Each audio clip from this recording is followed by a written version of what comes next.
What's going on, guys? Welcome back to the Sports Media Club podcast, our first one of 2023. I am Jake. This is Nelson. You're talking some WWE. So, Nelson, what did you think about Cody Rhodes winning the Men's Royal Rumble? I think Cody Rhodes, when he won the Royal Rumble, that this is what he did that for his father. His father never won the WWE title, and now he's fulfilled his dream of main eventing WrestleMania in the face of Tribal Chief, the head of the table, Roman Reigns. Yeah, it's going to be interesting to see what they do with that because fast forwarding to WrestleMania, then we can jump back to the Royal Rumble. So now it's set up to be Roman versus Cody, but there's The Rock in the background. You don't know if is he going to show up. Now we got the whole thing of Sami Zayn, and they're fighting at the Chamber. We'll get to that. So we'll see what happens. But yeah, Cody versus Roman, going to be a great match. All right, does Roman's reign? Cody Rhodes' dream of becoming WWE champion. You think so? I don't know. I don't think he's going to end it. Roman Reigns will lose the title to Cody Rhodes. Yeah, I think so too. I think it's just time. I mean, Roman at this point is almost a part-time wrestler at this point. He's even said the end is near. I wouldn't be surprised if after WrestleMania you don't see him for a while. I don't know what will happen, but I do think Cody. This has been a plan. The plan I think has either been to give it to The Rock, Cody, or Seth Rollins. And obviously, they're going with Cody. So I think Cody wins. I think Cody beats Roman Reigns. Because The Rock is not going to return to WrestleMania this year because he's too busy in Hollywood.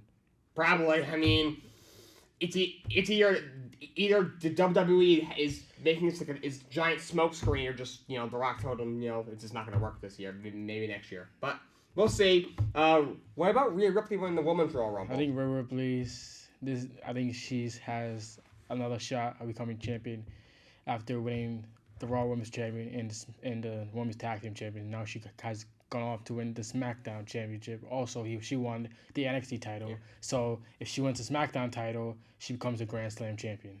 Yeah, there's very few though. That's not maybe Charlotte. I think Bayley. There's very few people who have ever done that. So that would be a great accomplishment. Do you think she beat Charlotte? Yes, WrestleMania. Probably does. I mean, Charlotte's won 13, 14 times. She doesn't really need a title run. She'll always be because she's just like Ric Flair, getting championship after championship after championship match. Yeah, she's always gonna be her, a top name. Her name alone makes her a top name, and she's accomplished everything you could have accomplished. Rhea's very over. It's probably her time. Now with the Judgment Day, Rhea Ripley is a lot different and a lot nastier now than she was before that. Yeah, this is definitely her best character. Now let's jump to the Chamber. What do you think about Roman versus Sami in the Elimination Chamber? Roman Reigns is going to be Sami Zayn. He's going to destroy him, and then Sami Zayn and Kevin Owens might get back together. It might maybe win the tag titles, but I think the Usos are going to lose on Friday to Strowman and Ricochet. That's interesting, yeah, because Jey Uso is a no-show. We don't know if he's even still in the bloodline anymore. So does Jey not show up? And then Jimmy has to do it on his own. Does he show up but like he's not all there? I don't know what happens, but we'll see. KO and Sami get back together. Does Jey Uso and Sami hook up? That'll be very, very interesting. Yeah. I'm not sure if you saw, but Seth Rollins went on the Pat McAfee show and saying how he does not like Logan Paul. Could those two fight at possibly? It's possible that Logan Paul might face other rounds of WrestleMania. Yeah. After Logan Paul eliminated Seth Rollins from the Royal Rumble. Yeah, so that sets up nicely. And like the thing that Rollins said, no, it wasn't fake. That was real. And now Seth Rollins also said that she should have not been in WWE to begin with. Yeah, so you got a couple of people who aren't a fan. John Morrison, who's the next guy. He did an interview saying Clear wasn't a fan of him. Now Seth Rollins just blasted them, both of them twice. He definitely doesn't like him, so I think that match is probably going to get set up. Set for WrestleMania. Yeah. All right, that's all we got for you today. Stay tuned for the next segment. So long, and stay tuned. Welcome back to the Sports Media Club podcast. We're talking some baseball. This is Chris. As you know, I'm Jake. This is Ashton, and that's Drew. So, guys, let's talk about. Let's start off with Aaron Judge. He got the deal done with the Yankees. 9 years for $360 million. What do you guys think about the deal getting done? One thing I have with the deal is Judge is a great player, phenomenal player. He had 61 home runs this year, which is crazy. Never really see that very often. 62 home runs, yeah. There's one thing I have an issue is he's already in his 30s and he signed into a 9-year deal. Within like 5 years, it's gonna look bad. Like, I'm not saying he'll be a bad player, but he would statistically probably won't be at that level. because he's what 6'6" around that range. He's Yeah. very very tall, guy. and the only His other player, physique, yeah. they don't really last very long in the league when you're that tall, that big, and he's not a pitcher, so longevity is a thing that's gonna kill him. I don't think he'll stay healthy, personally. Yeah. Because I'm a Red Sox fan. I like Judge, yeah, he's a great player and all, but I don't think he can stay healthy for how many games he played this year? I think he played most of the year. Yeah. Stayed healthy this year, but every other year, right? But he's Yeah. mostly injured. Yeah, but like every year you've seen him play, he's been hurt for Yeah. like X amount of weeks, and he's not gonna hit the amount of home runs or come close to. I don't No, think that's- ever again. No, This was a I'm not fluke able to season. do that again. Yeah, no. I mean, but you gotta be happy for him, though. You know, he bet on himself. He had Yeah. one of the best bet on yourself seasons we've ever seen. Yeah. Yeah. I'll say. One thing on the deal, I didn't have too much problem with the money. I mean, the way he played, he deserved his money. The years is an issue. I mean, he's gonna go up 39 at the end of his deal. You know, the last 3-4 years look ugly right now. It is the Yankees, but also Hal is not his father. Also, so the back half of the deal looks a little bit ugly. That being said, if it was give him a couple extra years or lose him, they could not lose him. They couldn't lose him. You know, the team wise, fans wise, they cannot let him walk. You can't lose a guy like Yeah. that. No, no, definitely not. But the one thing with the Yankees, they're very capable of keeping their homegrown players. Like, for me, I was surprised with Bogarts leaving, but, like, if we're going to talk about Bogarts next, is also another deal I think was very bad. Like, granted, he got his money.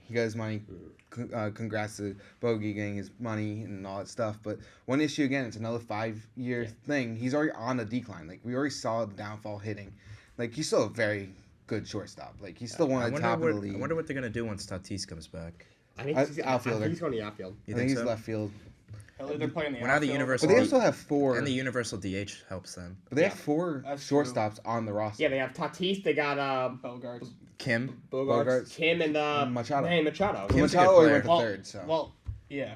So they're kind of Cronenworth is gonna stay at second. Yep. So now you have Kim and Bogarts platooning at short. I think they might trade Kim He's a good player. because they can get Well, something. I He's mean, a There's Killed great him. defender. Well, I He mean, killed the you- Mets in the wild card round. Either trade Kim or Cronenworth because you could throw Kim or Bogarts at second and then trade Cronenworth because I feel like I think they're gonna keep Cronenworth's more Bogarts valuable at than shortstop. Kim. Yeah, Yeah. if they're trailing the Yeah, Dodgers that's by the fair. deadline, then they'll move one of those middle infielders. Because should. teams like Boston would probably be interested in Yeah, Kim. 'cause like the back half of rotation isn't great. I mean, the top three of Musgrove, Darvish, and Blake Snell is very good.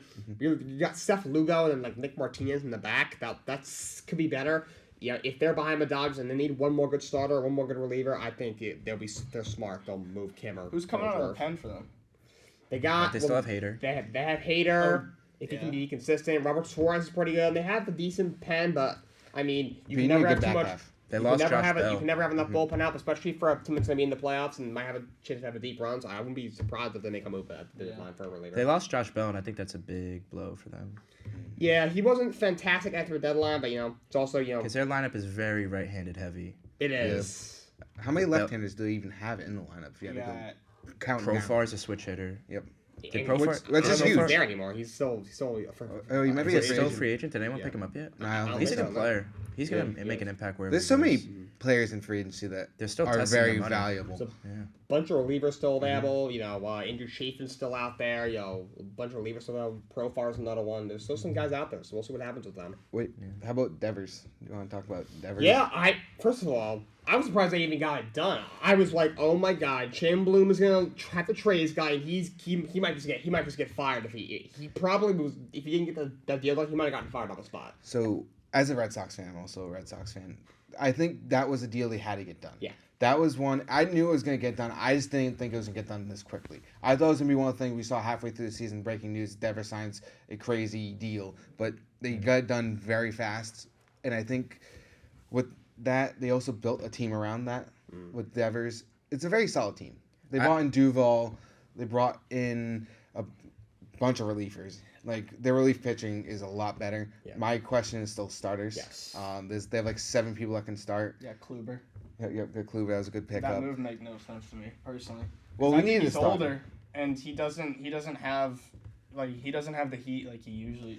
I think he's there just to be a veteran presence for the younger guys. And he's still not That going to be makes sense. horrible to have as a starter, because especially Yeah. with the relief pitching you He got. could be a back-end starter. And Yeah. you got Kenley Jansen Yeah, as your closer. that You was- finally that got a was nice. closer. He's good. You got an upcoming Whitlock. Thank Now God he's out of the NL East. your big question mark is Sale. Well, Does he get Sale hurt and again? Houck. Houck And is Houck, good too. now. I think That was Houck- killing Houck last is- year. As soon as he gets And back, Pavetta. he gets right knocked back This out. is my thing. The X factor, I think, for the Red Sox this year is Chris Sale. Because if Sale goes out there and does what he can do, then that rotation could actually be pretty good, and the Red Sox are probably a playoff team. But if Chris Sale goes, if he throws 9 pitches in his first start and his arm falls off like it does every year, then their rotation could be really messy, and that they're gonna probably be a 77, 78 win team. At I'm best. surprised So- they didn't keep Evaldi. I Yeah, think the I money would've was too pa- much. I for I'm would've him. not. He them. wanted too much money. As simple as that. Like he was a good pitcher, but he was also very inconsistent. Like He he'll have a was. great start, and then the very next start he looks like crap. Like He was one, better out of the my pen. also question marks, my big question marks for this team. Like obviously we know Sale might not play the whole season. Like he'll be a huge X factor, but it's gonna be Masataka Yoshida and Tristan Casas. If them two go off, we might have a chance with whatever we throw at starting pitchers. Like granted, we may make the slip into the wild card, we may win the wild card game, but I think after that round they don't have anyone. I expect them. They probably should go after at the deadline starting pitchers if they don't get any Yes. now, because by halfway through the season you're getting Story back. There's your shortstop. Kike goes to second, and then you got Duval, Verdugo, and Yoshida in your outfielder. Yeah, the Red Sox, it's weird. Like, they lose Bogart. Outside of that, they actually brought in some nice pieces. Yeah. They brought in Yoshida. You got the Devers deal done. You had Jansen. Duval. That AL East is totally up for grabs. Yeah. Because the they got Yankees 5 are old. teams who could finish in any Yeah. order. Blue Jays are young and I don't- upcoming. Orioles surprised the world last year, and now they've gotten so much better. They have The, two. the Orioles are the ones they're weird to me though. They're Well, loaded. him It's like and the Blue I feel like Jays. So they much could be young Blue talent Jays on are that they can be Yeah. great and then suck. They're like a team that like they're either gonna fall probably off. be or, In a few around years, the they're middle going to be last year. crazy. Yeah. Once all their young players get up and Oh develop, my God. they're going to be scary, man. Yeah. I don't And think the then- Rays are going to be very good. I mean, obviously you got Wander Franco, but like, it's the Rays. And the I think Rays he's due for a bounce back I here. don't But then think the how many Rays starting are- He's They an don't have MVP. enough hitting. They just don't have enough Yeah, hitting. he lost exactly. hitting. They don't have really enough hitting. And they're in a tough division. I too. feel like, yeah, they're in probably one of the better divisions in baseball because you got the Yankees and the Blue Jays, who are probably going to challenge for first, and then you got the Orioles and Red Sox, 3 and 4, and then I Yeah. think the Rays are going to finish. I think fifth. Wander then- Franco is going to bounce back big. He's an MVP. He's got a nice skill set. He But- was yeah. banged up last Also year. He look never at really the- got on the field consistently. And I how think about he's a starting sleeper pitchers? pick for MVP. He's I a think 5-tool player. He's got all the talent in the world. That guy. But if you look at the Rays and we're talking about how bad they're hitting, look at the starting pitchers in that division. Like you got Garrett Cole, you got Chris Sale if healthy, we know what he can do. Cortez. Cortez, you got so Glass now, many he's healthy. great pitching. McClanahan. Like Montas, if he actually has a back Yeah. bounce after his trade deadline, he fell off. But if Yeah. maybe he has a bounce back year, you got another great pitcher in New York. New York has a great starting pitchers. Like their 1 through 5 is it's like really good. Yeah. My What- problem with the Yankees is the offense. I don't honestly. Yeah, their I don't offense- love their offense outside of Judge, maybe Rizzo. I don't really love like the back half of Stanton? their And then how about lineup Stanton? isn't that good. Stanton falls off. Stanton, if he can stay healthy. They need LeMahieu to go back to Yes. to 2021 to LeMahieu. MVP And level. then- LeMahieu, yeah, he's crazy. And then if he they need to bring back Matt Carpenter. No, he's in San He's also in San Diego. Yeah, That's they, another They lefty. should have brought him back. They should have. I They, don't know why they didn't. he was in need, and he was he one of put- their better bats Yeah, too. In he the was. second half of the He And season. then was they at let him prime, walk. like, Tried to pop off the bench. like, yeah, he was gra- great. Yeah, granted he never started, but when he came off, he played really well as a backup. And you let him walk to San Diego like it was nothing. Like you have that piece. Like who's ready in their farm system to come up? I mean, couldn't tell you. got this kid. I mean, this kid Volpe. I don't know about. They got the other kid, Yeah. Oswaldo. We'll see. But other than that, and then Jason Dominguez is probably a couple years away. Yeah, I think all the good prospects are a year or two away Yeah. from Yeah. being into the starting role. All right. Well, that's about all we got. Before we wrap up, let's do our very very early World Series predictions. Chris, I'll start with you. Oof, man. I'm gonna go with. I think I got to take the Astros out of the AL. I mean, they were insane last year, and they just picked up MVP caliber player Jose Abreu at first base. I mean, they got even better, but they lost Verlander. But we saw last year that And they also lost their Cas- catcher. Yeah, but we also saw last year that Valdez and Javier are two very high-end rotational pieces. So I think I'll take them, and I'm going to biasly say that the New York Mets are going to beat the Houston Astros in the Fall Classic. All right. I'll pick the Padres to meet the Astros, and I'll take the Padres. I think the Padres are 3. I think they do some at the deadline to shore up some A needs. So I'll take San Diego Padres over the Astros. I'm going to take the Padres and Astros as well. I think that's going to be a great series, but I think it could be either or. But I do think maybe the Astros slip through and pull that series off in 7. As much as I despise the Yankees, I think it's going to be the Yankees and Mets, and I think the Yankees are going to win it in 7. Wow. Unfortunately, That pains me to say, but awesome. I think the That is- Yankees finally that'd be break that. poppin'. I love break the Mets. that That'll be threshold. great. So yeah. All right, that's all. That's all we got for you for the MLB segment. Stay tuned for the next segment. Welcome back to the Sports Media Club podcast. We're talking some hockey. As you know, I'm Jake. This is Ethan, and we got George. So let's start off. We had a big trade about a week ago, or probably maybe even less. Bo Horvat from the Canucks. He goes to the Islanders, and he got to get to his 8-year extension. Going the other way to Vancouver, Anthony Beauvillier out to Roddy in the first-round pick. What did you guys think about the move? Well, I think the Islanders, they have a top 3 goalie in the NHL. That's not a thing you can argue. Yeah. And in the playoffs, it really comes down to which goalie goes off at the right time. So the Islanders plugged their one weakness of scoring, and even if Horvat, who's having his best career year, his breakout year, ends up not living up to this year in the future, they still get a guy who can actually score, which Beauvillier wasn't doing. And Aatu Ratu, he was a fourth liner making his first NHL season. I mean, he's been playing in Bridgeport for the past few years, and while I don't deny he has potential, I don't think that a good prospect for the Islanders necessarily translates to a good prospect for the other 30 teams in the league. So I think that it's a chance the Islanders should have taken, just on the chance of, hey, we have a shot at the playoffs, and instead of just folding over when things weren't going well, they adjusted. The team right before the trade had lost a 9 out of 10, and wheels were coming off, and ever since the trade, they're undefeated. So I think that it's a gamble, and if it pays off, it'll pay off great. Barzal and Horvat are already playing together well. They're, getting assists to each other. And if it doesn't work out, it just doesn't work out. And that's hockey. Yeah, I think it was a pretty good trade for the Islanders. I think Horvat's probably their best forward since they had Tavares a few years ago. Yeah. So that'll help. And then their power play was terrible before he came. And Worse than the NHL. Yeah. Yes, 28th awful. or something. And now he's a great power play player, so that should help them too. And they're still in the playoff race. I think they're tied with the Penguins for the fourth or the second. They're tied wild for card spot they're right tied now. for the wild card spot, but the Penguins have They have played four- less games. They They have put games in 4 hand. games in hand. And I think that the two Yeah. teams play twice, like in Yeah. the next few Yeah. weeks. So those are pretty big games. But I think it was the risk that the Islanders had to take. I think that Ratu is not he's a good prospect, but he's not one of the best prospects. I think in he the was league. overvalued by Islanders fans, Yeah, I think so. including myself. Yeah. And I don't think that they'll miss Beauvillier too much, especially compared to Horvat. So I think it's a good trade for the Islanders overall, and we'll see if it can get them Yeah. into the playoffs. This is my thing with it. That trade screamed desperate franchise. Yeah. I think Lou he saw the writing on the wall. He's like, if I don't make a big move, because he's missed so many goals for it. Landeskog, You had, who else? Panarin, So just go down the list. He's missed so many guys. The dude is horrible and needs to retire. If he didn't make a move, he was gone.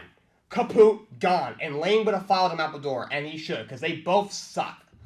They both are terrible. So he needs to do something. And by the way, 60% of the Islanders' offense is terrible. Doesn't matter. They have Horvat, they got Barzal, Nelson, and Pajel. The rest of their offense is terrible. So 4 guys that can score. I don't think it's enough. It might get them to the 7 seed. They're playing well now, but I just don't know if it was worth it to get them from just out to just in. Yeah. I would argue that if your chances are either make the playoffs as a low seed and try and build from there, or just miss the playoffs entirely, I would take the chances of trying to go all in for that playoff spot, just because you have a good defense and you have this one clear hole in your team. So if you can make the trade that plugs that hole in your team, even at the cost of a future middle schooler, kid who's in middle school right now, go for it. I mean, it's highly unlikely that those second round picks end up being top guys. I mean, and it's worth taking a risk, in my opinion, just because if you can catch fire at the right time, who knows what happens. I mean, it happened twice before.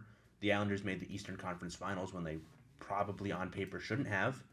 So, truthfully, I think that in the NHL, more so than any other league, with a 7-game playoff series, you have the best chance of making something happen by striking while the iron is hot. It's pretty hard to tank or try and miss the playoffs when you have a goalie who's playing out of his mind every night, like Sorokin's doing, Sorokin, and then Varlamov's top 5 backup in the and if league. you put those two in a short series, even against a team like Boston or Carolina, it would still be a scary matchup. Yeah, Sorokin. their goaltender, even Sorokin probably he could win them a game they might not have won, or two, Yeah. even two. Even against a team like Boston, just because he could stand on his head. Yeah. Moving on, is there anybody else you guys think can get traded? The trade deadline is in about 3 weeks from now. I think that we're going to see some teams fully embrace collapsing. I think Columbus probably sells off what little value they have, if any. Any player over the age of 26 can find themselves on the trade block for the Blue Jackets because, quite frankly, that team sucks, and they know they suck, and they are building for the future. So I think that they possibly bolster a contender's roster. I think that the teams at the top just stay put, but I think those teams in the middle or on the bubble, they're going to try and make some moves to push them over the edge and into the playoffs. So I think that's going to lead to some, interesting moves going around the league. Maybe a few decent scorers move around. I don't think any big goalies are going to move around. Yeah. Goalies don't typically get traded because those Yeah. are franchise cornerstones. Those are guys you build teams around. So if you're trading a goalie, that's like a whole reset of your franchise. Yeah. Especially the NHL isn't like other sports. The only comparable one is baseball, where you draft a player and they develop for 3 or 4 years before playing in the top level. I think the Sharks are a team to watch Definitely. because they have Timo Meyer and Eric Carlson, and those are two of the top players right now. And I think that like a team that's in need of defense, especially an offensive defenseman, even though he makes a ton of money for a while, I think that they can look at Eric Carlson potentially, but that might be hard to pull off. And then I think Timo Meyer would be a good fit for a team like the Devils or Carolina, but both guys are going to be very expensive, so we'll see what happens. Yeah, if the Sharks don't think that they can contend with this core they have, or even really be mediocre, I think that some GMs. This is not a phenomenon unique to hockey. In every sport, there are those GMs who are perfectly content with being middle of the pack playoff teams who won't win a championship, but they will consistently be a first or second round exit. Yeah. Because that sells enough tickets and wins enough games to keep their jobs, but does not raise the expectations that they're going to have to maintain a contender. Yeah. So we'll have to see if that's the level the Sharks are at, where they had their lightning in a bottle moment. Now they're content riding the wave until that core gets too old to compete, or if they want to risk blowing it up. And tanking and rebuilding in the NHL is a much longer process than other sports, because you don't get that golden boy with pick 1 like the NBA. You don't see a player fall into a team's lap and immediately make them better. It takes years for players to develop, and some don't. And player development really is a crapshoot, and it varies from team to team and situation to situation.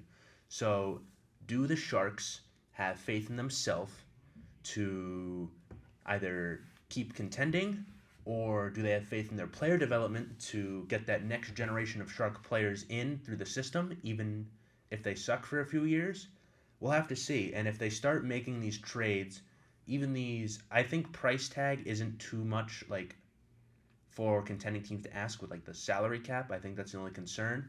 But I don't think a contender is going to be too worried about a couple $1 million on a rental piece if you can win a cup. Yeah. Or contend for a cup. I agree with that. One team I'm looking for is Chicago, just because of Jonathan Taves and Patrick Kane. They've been there so long. They've done both those jerseys are going to get retired. Patrick Kane's one of the greatest American hockey guys from America, because obviously most hockey players are from Canada. American hockey players ever. Patrick Kane might be the best ever. I think both those guys get moved. There's been Kane to the Rangers rumors for seems like at least a year at this point. I don't know if it's gonna happen. Oh, that means if he's rooming to a team for a year and a half, that means he's going somewhere totally different. Probably. I mean, Patrick Kane, you are a Detroit Red Wing. yeah. I mean, I don't know. Kane's not what he once was. I'm seeing mock trades that are trading Lafreniere, who is not having a good year and is not quite turned out the guy we thought quite yet, but he's still like 21, 22 years old. I'm not sure if I would move him for Kane quite yet. For a guy like Kane, maybe if you get a guy like... If the Bruins would never trade Pastrnak since they're the top of the league, but a guy like that, maybe. I don't think any top-level team... Yeah, but like trades. no one's... That's not going to happen, so I would keep him, but I think definitely look out for Patrick Kane and Jonathan Taves. And they can kind of pick their destinations too, because they have like no trade Yeah. protection. So Yeah. they could kind of say. Which, that's a deterrent for go. some teams who they don't think that these players will go to them. Yeah. So they don't even make offers because they know, oh, we could offer, Jesus Christ himself. The player will use his no trade clause and veto it. Yep. Yeah. So Scared away. So that's all the time we got. Thank you for joining us, and stay tuned for the next segment. Welcome back to the Sacred Heart Podcast. This is the NBA segment. My name is Ashton. This is Nelson. This is my wonderful friend Jake, and this is Jordan. And so to start it off, we just had the big trade of D'Lo to the Lakers. So I want to talk about that first because I just broke Louis, like 5 minutes ago. So I want to talk about that. Yeah, that's crazy. So Russ goes where, to Minnesota? To Utah. Utah. He goes to Utah, so that trade goes through. Russ goes to Utah. D'Lo goes to the Lakers, so D'Lo comes back to the Lakers. People have been joking about that for like 3 years, and now it actually happened. Yeah, that's crazy. D'Lo's definitely better fit than Russ, obviously. I never really thought Russ would work there because they just need the shooter once they had LeBron in that D, and Russ has really never been a shooter. Even when he was in OKC and he was dropping triple doubles, he was never a shooter. He was more of a playmaker. He was a playmaker and like a driver. Yeah, exactly. So, but D'Lo's is a much better scorer. Hasn't had his best year. Probably need to change of scenery. So that's a big trade. And did Minnesota get any pieces in So that? Minnesota got Mike Conley and Akil Alexander-Walker, and the Lakers got D'Lo, Malik Beasley, and Jordan Vanderbilt? Jared Vanderbilt. yeah. Wow. And then Damian Jones and Russell Westbrook in a first-round pick went to Utah. And Juan Scott Anderson. That one, Yeah, so Juan Scott Anderson always went to Utah. they changed it. I just saw it when he went to Utah. When they finally hit the final trade, I didn't see his name. I saw his name, but Yeah, Who cares? It either didn't way, really- they didn't change anything. Yeah, he's a throw in either way, but yeah, that's a big deal. It's a big pickup for the Lakers. It's all on LeBron now to make a run. They gotta Okay, get. they're a playing team now. There might be a playing team now.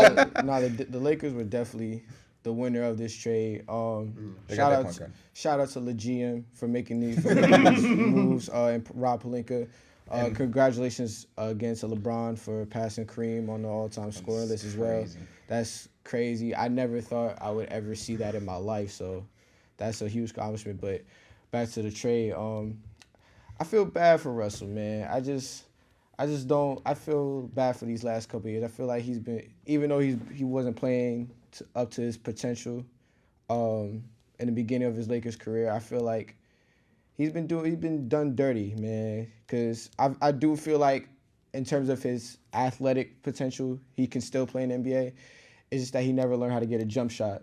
But everything, I just feel bad for him. And it's probably going to be a buyout. We were talking about out there. It's probably going to be a buyout. I think Miami should target him, because especially since they plan on moving Lowry, he would be a good replacement. Like, granted, I don't think Westbrook, if he went to Miami and signed there, and I don't think he really upgrades the team, but he might add that more playmaking that they kind of need and that they wanted from Lowry. And Lowry just fell off a cliff the moment he signed that contract. Do you think Russell Westbrook and Jimmy Butler could coexist? I think they could coexist. Like, granted, it might. I think it'll be fine. Bam and Jimmy Butler, they're 1 and 2.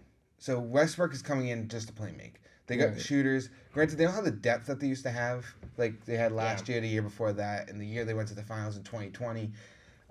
But they're still a solid team. They'll still give teams fight in the playoffs. But I think that's kind of his best fit. It's other than that, he goes to Brooklyn. But then that's just, he's a player that's going into kind of a toxic area. 'Cause we all know about New York fans. We don't want New York fans we all know, can be very toxic to players, especially if they say something, they do something. If they're not good, the New York fans will let you know. Yes. Like, look at Stanton. Like, I know that's MLB, When but Julius Randle booed the fans, Yep. what happened? like, you get all that. Trae Young goes in there and he drops 40 points, and Knicks fans are booing him. Like, He's the And most by hated booing, player you're ever. saying a lot of other things too that we cannot say on this podcast. Yeah. Oh yeah, like they say explicit is they're like Philly fans. And kind of That's fine. switch over to even in Brooklyn. I don't know if you guys saw it, but there was a report about how the mayor was bashing Kyrie once he left Brooklyn as well. So Yeah. like you guys said, like that New York area, it's tough, man, for all sports. Like they definitely do their homework and they definitely will criticize you when you need criticizing. And we've seen that in the past. Even couple the weeks. one, like, was it Tasai is his name? Joe Tsai, he would Yeah. not trade him to the Lakers. Yeah, he wouldn't trade him to the Lakers. And then I just heard a report about the Kevin Durant that they just plan on letting him walk in free agency. They're just being that petty that they won't even get anything for him. They don't want to trade him because, granted, they can get a bunch of pieces from the Suns because I know that's where he wants to go and that's where he'll eventually probably end up is in Phoenix.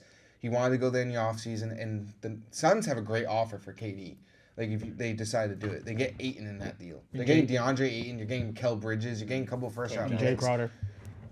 I don't think if they get Mikal Bridges, they're not going to say yes to Jay Crowder. Unless the Suns are stupid enough to make that deal. But I think they'll do Mikal Bridges, DeAndre Ayton, like 3 first-round picks for Kevin Durant. Maybe And that's Philly get Game solid Johnson or pieces something. right there. Listen, man, is this camera facing me?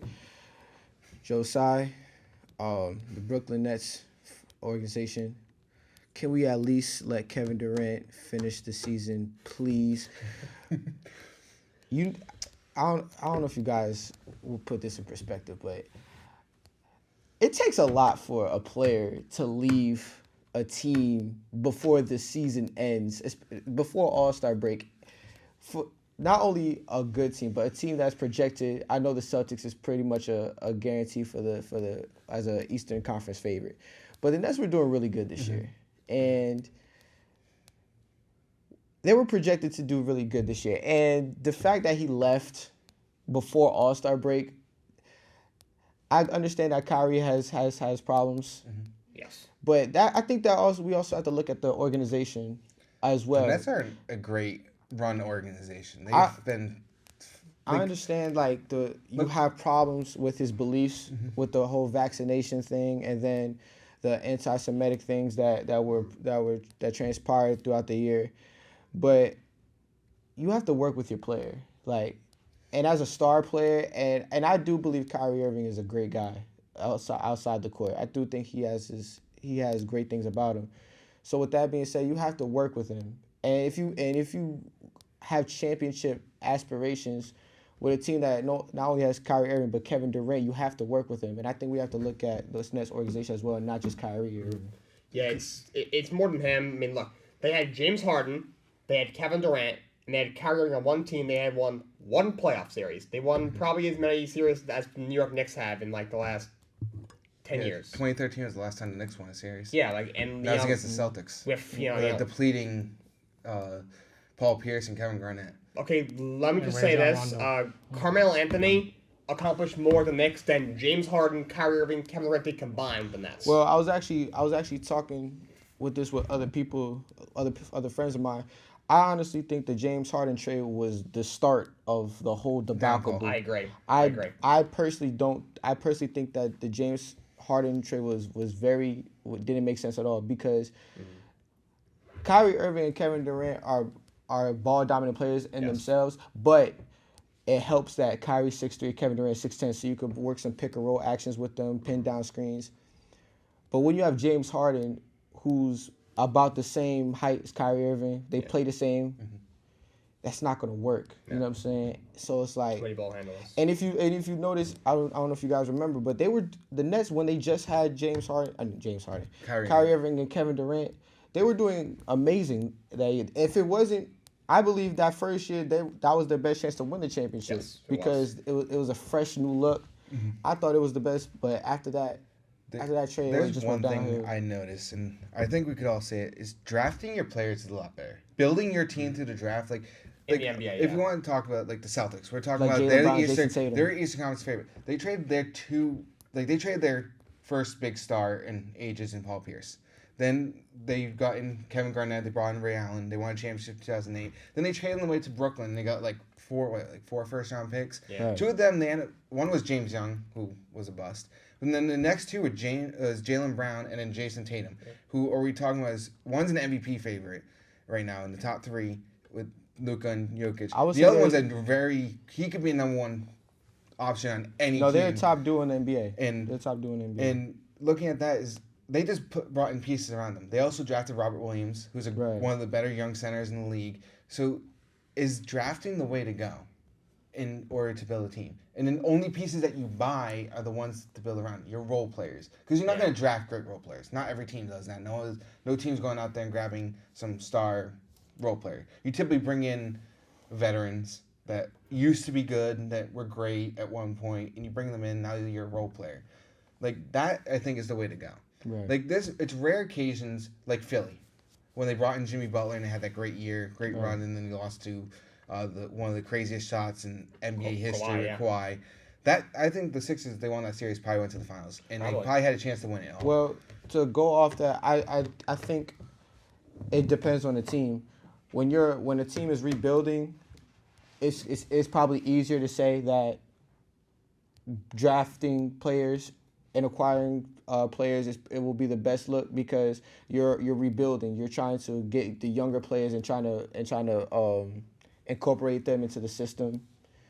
But when you want to win now, it's like you can't really go to the draft, because it's like you're wasting time at that point, and you're just waiting for front office business to get fired, because they're not at this point. You're not going to do anything. So I think it all just depends on the Because team. if I wanted to talk about like one team that went out, bought players. So first, the Golden State Warriors back in 2015 had mostly just drafted players. They had Curry, Clay, Draymond. They drafted those players. They brought in Iguodala. They win their first championship. They lose. Then they brought in KD. That's an all-out move, because at that point, you had a team that you need to pay someone to be that two to Curry. Which, granted, they basically averaged the same amount of points. They both averaged 26 points a game. They basically 1-2 punch right there. Yeah. Clay was your third. He averaged 20. Then what ends up happening is now, when you lose that piece that you bought, your window starts to close. Right. Like, I think the Warriors closed in 2019. Right. Then they sucked in 2020 because Curry was out. Last year they had a great run. And then this year you're kind of seeing it again. They're missing another star. Who's the other like you need at least one definite all-star, one all-star caliber player. It's rare to have two all-stars on the same team. Yeah. Jason Tatum, Jaylen Brown was crazy. James Harden was an all-star caliber player. He may slip in because Kyrie went to the West and Brown moves up, and they replace him that way. Mm-hmm. You got Embiid, who's arguably the best center in the league. Right. Like, if you go through there, like, they have 1-2 punches. That's what works. And the only other team that I kind of see that is the Nuggets. They don't really have an all-star caliber player after him. They have a great Jamal Murray. When he's there. Yeah, when he's healthy. And then you get Jokic. Like, even the Grizzlies are built the same way. I don't know if it's just a West thing. It's just like a West thing. If you look at the East, like, the duos are great. Embiid, Harden, Tatum, Brown, Middleton, and Giannis. Like, Middleton was an all-star at one point. Mm-hmm. I think, was it last year he was an all-star? Twice. This year he hasn't been healthy. 2 times he been Yeah. all-star. Miami has two players like that. Jimmy and Bam. Yep. Yeah. So, like, I feel like, I don't know if it's just Eastern Conferences know how to put two duos together. KD and Kyrie at one point. Yeah. But even technically, Ben Simmons and KD. Ben Simmons was an all-star at one point. If he can get back to that groove, you have an all-star not duo. gonna get back to Granted, that. I don't He think...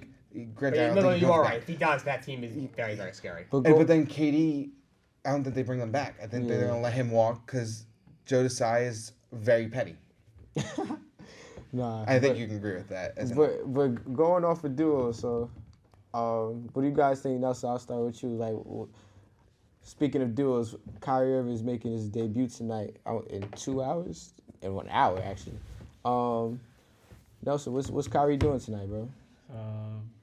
I think Kyrie. I would see how Kyrie does tonight, and then see how he did with Luka. You think that will work? I can see. I'll see how it plays out first, and if he doesn't, if he stays with the team and don't get any troubles, then they might be the best duo in the league in the West, maybe. Definitely in the West, that would be the best. Yeah, they're the best duo if Kyrie stays. My only issue with Kyrie is he's done this before. He's done it. I'm a Celtics fan, so I watched this cold-heartedly. He was toxic in Boston. He was toxic towards the end of his career in Cleveland. He was Very toxic. He was getting toxic Brooklyn. First he started off, it was fine. Him and KD, BFFs, they're going having beers together, going They're going skipping in the park. Now they fell apart, and I'm afraid he's gonna do that again with Luka, because they're both ball dominant. Luka is one of the best ball handlers in the league. He's basically a bigger version of Steph Curry. Yeah. He can pass. He can shoot. He can shoot from anywhere. Like, I'm afraid that if he takes a full court shot, that's going in.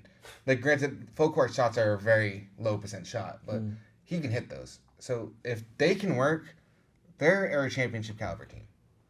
Yeah, just like you said, like he said in Cleveland, I ain't leaving. He left. He said in Boston. He went on national television and said in Boston he was going to leave. He's like, if you guys want me back, I'll resign. And then he left. In Brooklyn, he said, I ain't leaving Durant. And then he left. So he's done this before. So if he can keep his head on straight and he can find some loyalty deep down, Kyrie and Luke can be really, really special, but I just don't know. I just don't trust One thing Kyrie the to do Mavs says, that. they didn't even confirm they're going to resign him at the end of the season. Yeah, exactly. They didn't even say, he might like, leave at the end of the season. they say they might maybe have goes to the Lakers. Maybe he goes to the Lakers. Who knows? But if he likes it there, maybe he opens the talks in the offseason saying he wants to come back. I don't think the Mets will be declining that. Like, the Nets aren't... I think the Nets trying to do what the Nets, Celtics, and Cleveland did, was saying they plan on re-signing him at one point, especially when he agreed to doing it. I think they're just trying to hold off. Maybe if we don't put the pressure on him, he likes it. Now, the thing with that was, most things players do are business moves. What I believe, he denied this in reports, but I think what he was saying, even though he got traded, what he was ultimately saying by saying that he wants to be traded, he was just trying to up his leverage.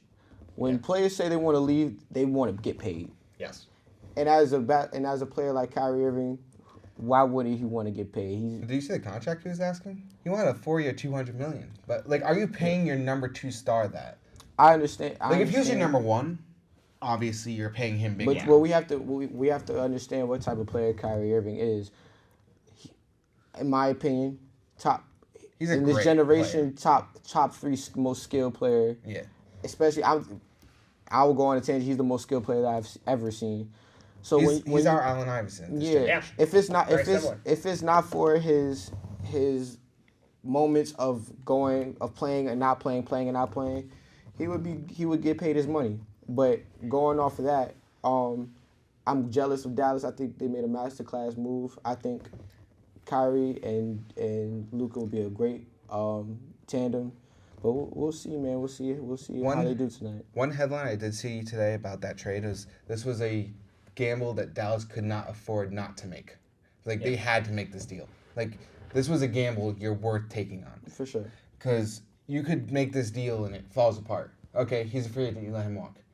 You're not getting backed into something. So it's not like he has another year or 2 on his contract. So if it doesn't work, you just let him walk. They really didn't give up that much. You give up Dinwiddie, who Kyrie basically replaced. You give up Dorian Finney-Smith, which isn't that big of a loss, and what a couple was of it? picks. So like it wasn't returned for like 4 or 5 years at least. So it's not like a Curry deal that you would get, because Curry you could get a bunch of pieces with multiple first-round picks. Now if Curry goes to your team and he sucks, and now that looks bad on you, but. It's Kyrie, and it's not Kyrie from a few years ago where you had to pay big to get him. Yeah. Like, you still have to give up solid to good players. Like, maybe an all-star caliber player, but you're not going to be looking getting a great replacement. You're not looking to get a Curry out of it. Like, when he was in Cleveland, you could trade Curry for Kyrie. You could have done that swap. Yeah. And obviously still more would have to be added from both sides. You still have to throw in first-round picks on both sides, pick swaps, other players. But that's a deal that you talk. Yeah. Now you do that, the Warriors laugh. I also think Dallas getting Kyrie was also a big brother move, and what I mean by that is Jaden Hardy. He's a great young talent. He scored 29 points the other day. Mm-hmm. I feel like Kyrie and his knowledge that he's had over the years and his experience, I feel like he's gonna be a great teacher for Jaden Hardy, because he can teach them the ins and outs of not only how to play the game of basketball the right way, but also how to deal with certain things that other players might not understood, that Kyrie understands. So I think that's also a move why Dallas made for that reason. I think he's about to do something, but to really think about it, because the deadline's tomorrow at 4 p.m. It's like 4 3 or 5. p.m. 3 p.m. I do think there's gonna be like 3 or 4 moves that we're gonna see come in overnight and tomorrow. Like one move, and I'm a Celtics fan, and I'm not trying to be biased, but I do think we end up getting Jakob Poeltl. I think it's a move that they get rid of Grant Williams for. Because Grant Williams, he just asked, he wants $18 to $20 million a year. You're not getting that in Boston. You're not even our third star, and you're a bench player. He also wants to be a starter. You're not starting here, which I think would be a good opportunity. What was I saying? Oh, so this would be an opportunity for him to prove himself in San Antonio. Because San Antonio isn't a full-on rebuild. And he gets to work with Popovich. Maybe Popovich makes something out of him. And then maybe the Spurs pay him $18 to $20 million a year over the next 4 or 5 years.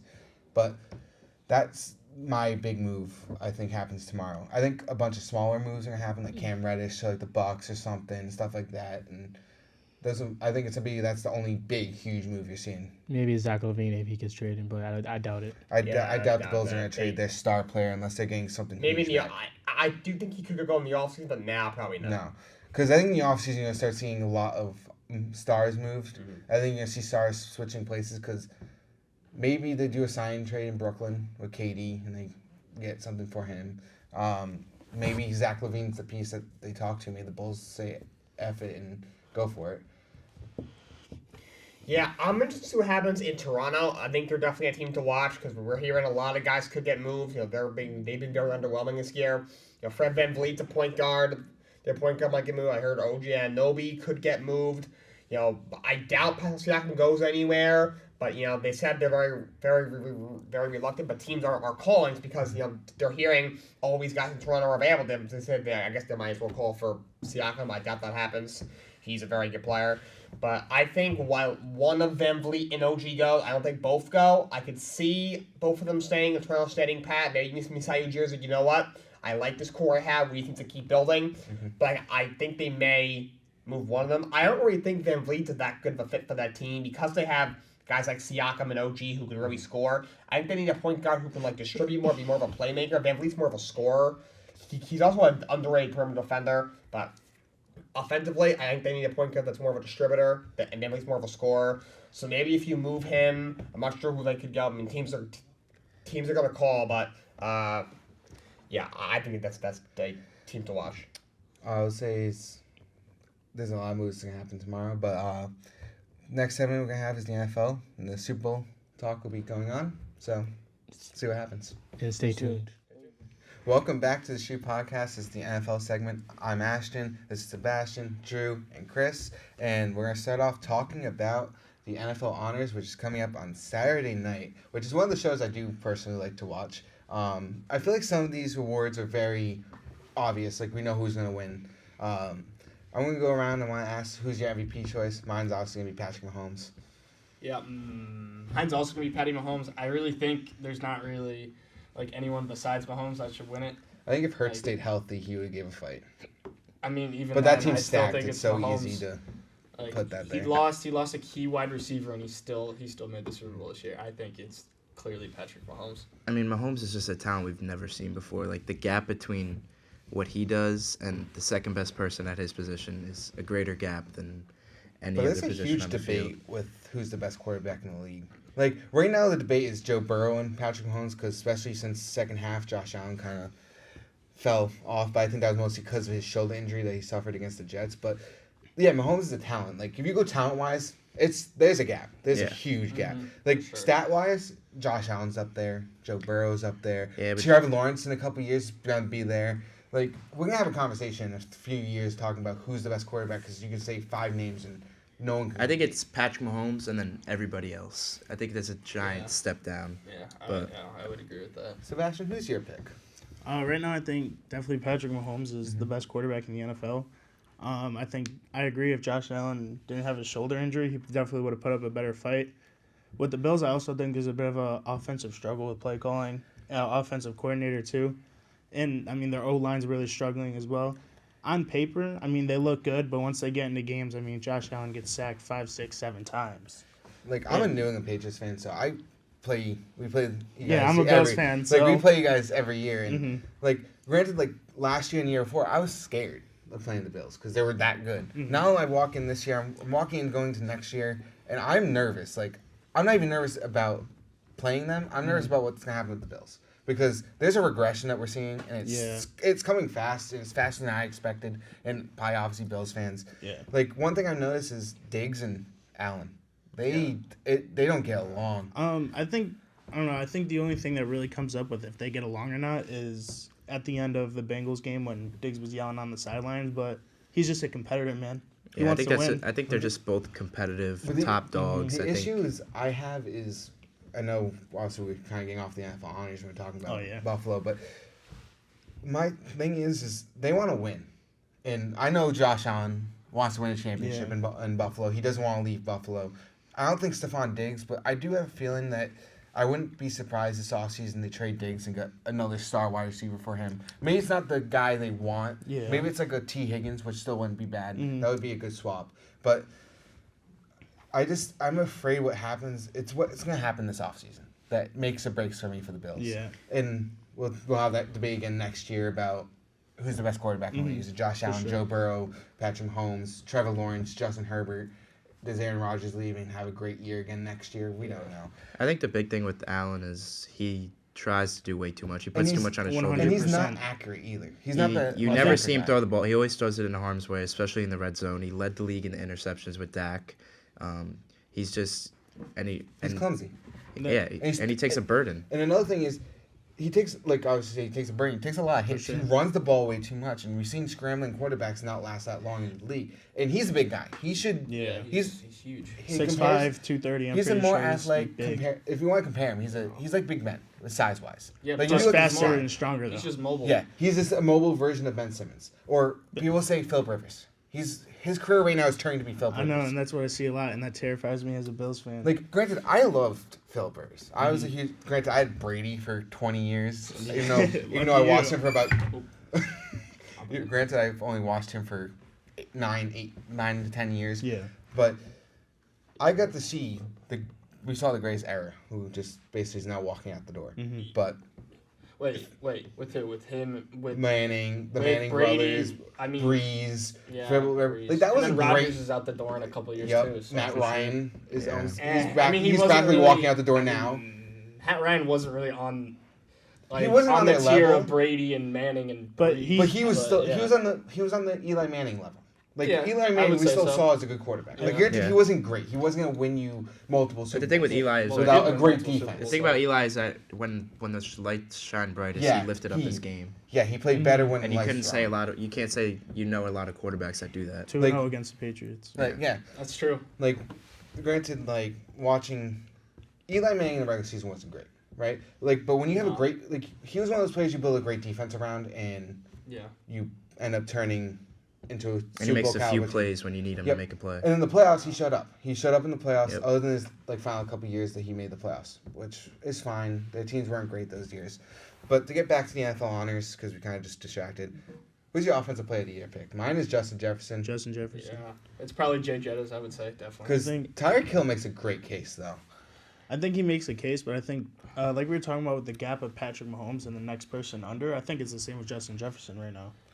I think, But I think that gap is a lot smaller. yeah, it's Because a lot. you got Jay Jettis, you got There's a Jamar plethora- Chase, you there's a got plethora Tyreek of wide Hill. receiver ones out there. You got. It would have been. There's so it many would have been great ones. Tyreek Hill though. Here's my issue with Tyreek Hill though. Tua. As soon as Tua went down, Tyreek Hill regressed, and that's not his fault. It's the quarterback But fault. I think he could have in Miami, even been but even still. better I if mean, yeah, he probably they have a would've been. great offensive-minded head coach in Mike McDaniel. Yeah, And- Mike and- McDaniel's No doubt great. about it. You look at that team, and I looked at the team, and I already knew at one point they're falling apart.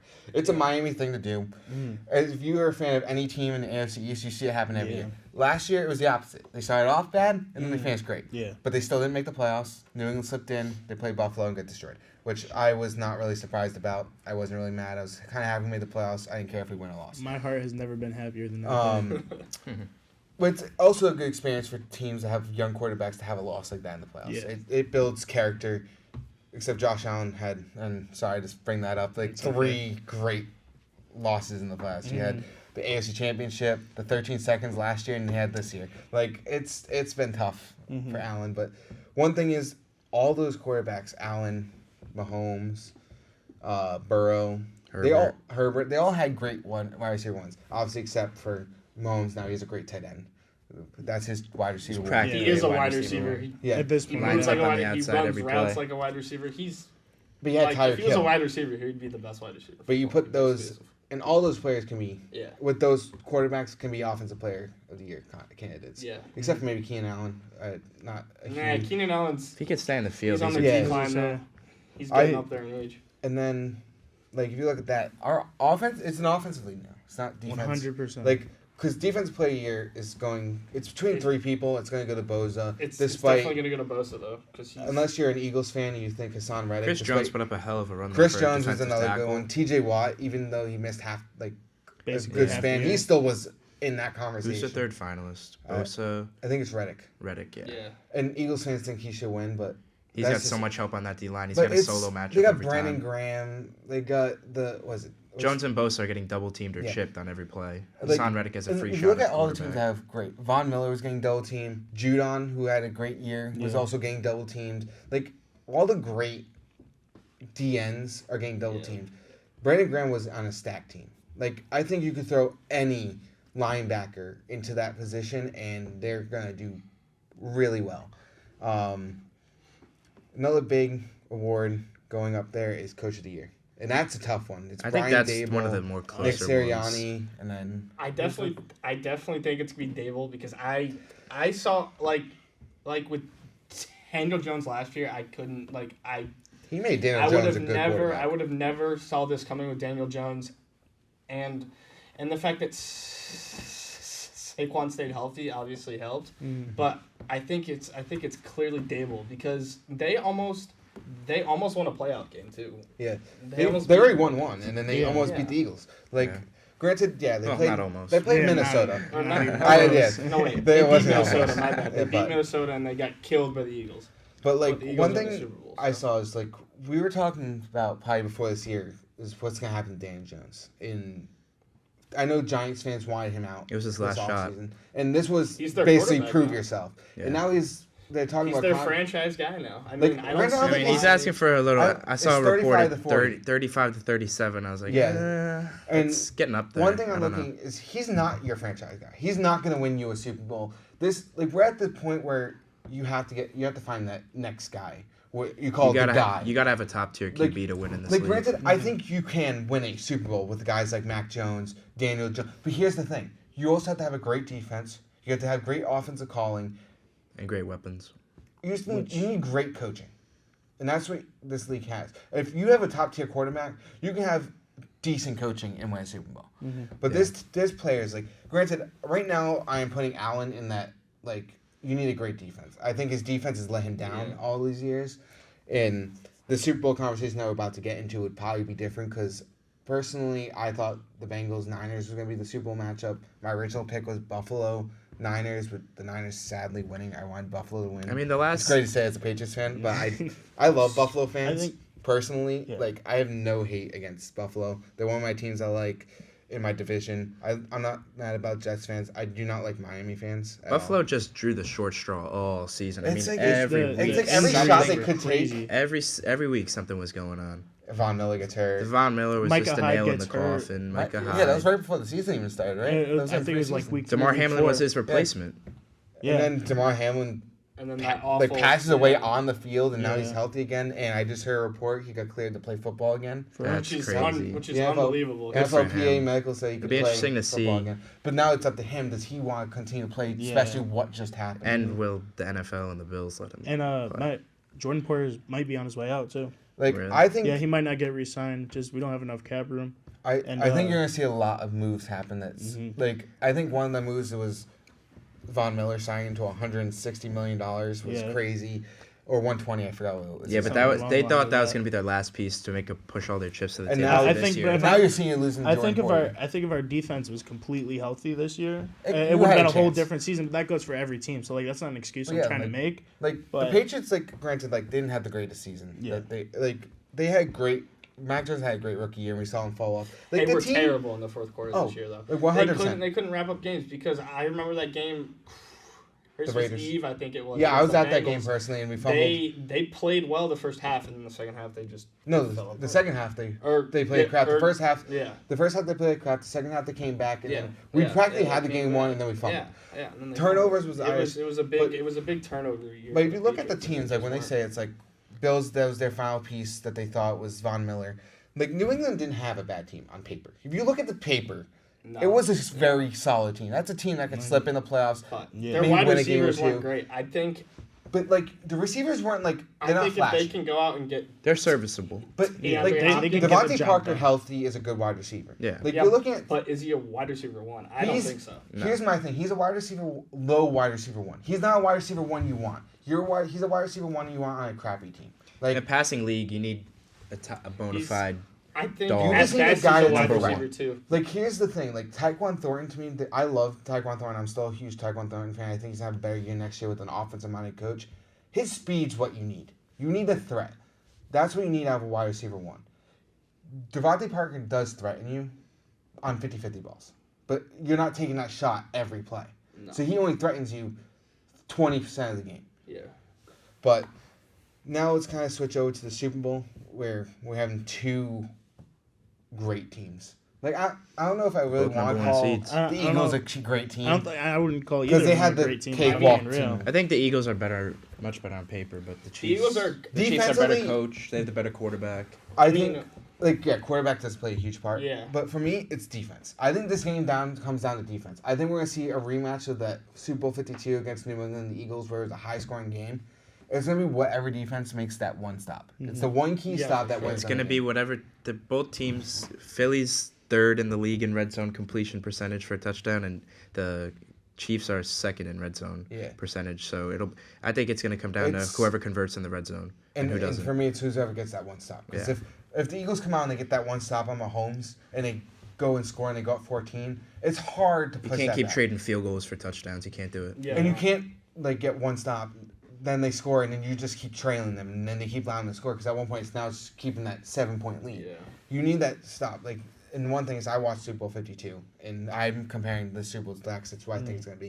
You think it's going to be a shootout? I think it's going to be a high-scoring game. I think we're going to I see agree. two scores. I think we're going to see something very close to the Super Bowl. Not last year, the year before. It was the Niners Chiefs, where the Niners went up 10. I don't think the Eagles or the Chiefs are going to have that big of a lead, but I think it's kind of It's- going to be a back and forth. Like That's why I'm Like saying game- the Philly New England a Super Bowls, shootout. because that was back and forth yeah. all game long.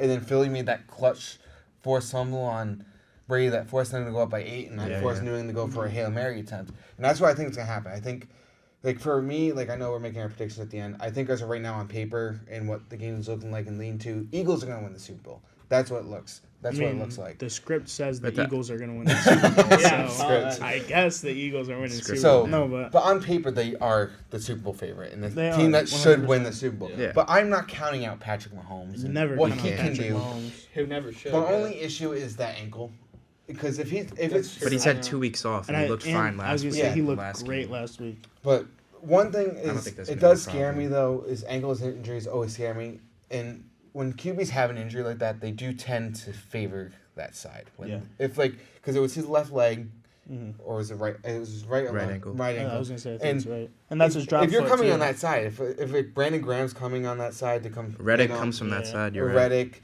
he's gonna favor that. So he's gonna try to make it the hit go the opposite way, or he's gonna fall. And one player I can compare that to is Drew Bledsoe. If any New England fan really remembers him, but he got hit so many times that when players got near him, he just fell. And I'm afraid that if Mahomes starts to favor that Their leg, O line though is just so good with Thuney, It's- and you got Creed Humphrey, right? it's Yeah. the I interior is expect the great. Chiefs to come out early and run the ball, open up with a lot of Establish That's our- the way to beat. lot of Eagles. RPO, And then, lot of yeah. RPOs, and that'll open up the passing game To- later in the to game Kelsey, in the second yeah. half. Because the Eagles secondary is great. C.J. Gardner-Johnson, you got Darius Slay. But they're Darius they're Slay. suspect Slay, against the yeah. run. James Bradbury. So if you- they do have an interior 7, but which way are you going to attack them on the run? If you go outside, I think they're going to stop them. I think you attack that middle. I expect the Chiefs to dig deep into their playbook. Like, Their I think- RPOs, yeah, You set run, up the run, I think make we're them going bite to see a and lot of burn them trickery. deep. A lot This of is why I different think things they we should haven't seen run. before. And we saw one of the worst Super Bowls was Super Bowl 53. That was a 13-3 game. I think they should come out with that New England game plan. Just ground and pound. Just They went on Sony Michel. I think they should lean on Isaiah Pacheco. Pacheco. yep, and Pacheco, and then Yeah, but CHE when How can you Pacheco's not throw to tired. Kelsey though? Who can guard Kelsey? No, in but that then you Eagles wait till defense, the- though? They're gonna That's they're the gonna red zone. tone it. They're gonna That's the red zone. everyone and their mother knows they're gonna tone in on Kelsey. They're gonna have Yeah. 2 men on him. They're gonna blanket him the whole But game. Like, you target him Pacheco, in the like, red zone. I would trust Kelsey more than I would Pacheco. Just like It's not about overall. it's not about trust though. It's The not- Eagles' game plan It's is gonna be it's Yeah. attacking Stop that Eagles game Travis Kelce. because Yeah, they're probably on pass plays gonna blitz on the yeah. on the quarterback. But that's if they come out with the passing. One thing you're gonna do is you're gonna threaten them with that run game. Play action's gonna start working. RPOs, like you said, are gonna work. But then next thing you know, he can snap it and throw a 40-yard post to Tony because Tony got open because they weren't expecting a pass. yeah.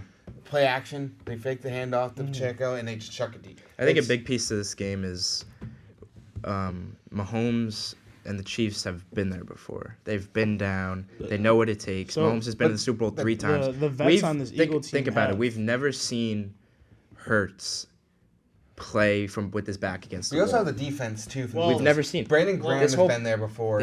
But Hurts has never played with his back against the If wall. you remember in college when he came in against Georgia after Tua got hurt, he was down 10 points and they Yeah, came back. he I mean came that's back so with his different back. with Alabama's offense, but still, like Yeah, but It's also, like, also you've the seen NFL. Hurts in a It's- that's it's true. I'm weird. just saying, Over and the over if Eagles, we're gonna all the bring up- Eagles games, they get up early and they just run it down your throat. Yeah. The last game against the Niners, they were in the hundreds for passing yards. But It'll be we also interesting to look at see that if the game. Go if the back Chiefs to can that- get them into passing scenarios. I think that's going to be their best But shot. if you look at the Niners game, it's no QBs. The Niners had no QBs. They lost Purdy and they lost Josh Josh Johnson to a concussion. Purdy couldn't throw, and CMC ended up coming in QB. Like you can dumb down your offense to literally playing backyard football. You could literally just tell them run whatever route you out, get open, I'll throw it to you. Yeah. They could run the ball 7,000 times.